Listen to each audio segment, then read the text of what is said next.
Hello hi नमस्कार Padmini kitchen को आपण मानक स्वागत। चलतु आज रेसिपी प्रस्तुत करवा।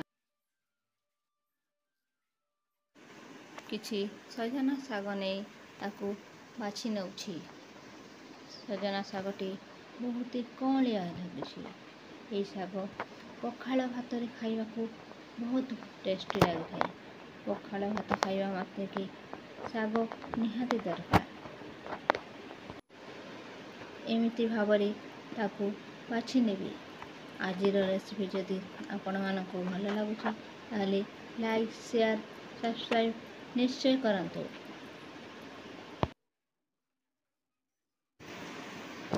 प्रथमे कढ़ई टिकी बसई देबा और कढ़ई गरम होला परे सेथिरे अल्प तेल देबा।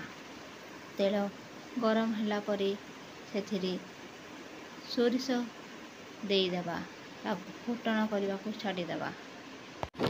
सोरिष संगरे गोटे सुखा लंका मध्य देई परिबे।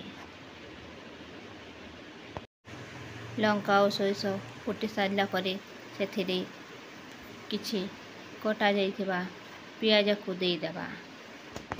पियाज टिकु भल भावरे भाजी देबा। सेथिरे स्वाद अनुसार लूण पकाइबा और पियाज टिक लाल हैला पर्यंत भाजिबो। अल्प लाल हेबा पर्यंत, बेसी लाल भाजिले ता पोड़ी जाई पारे। लाल हैला परे सेथिरे सजना शाग को देई देबा और ताकू भाजिबा।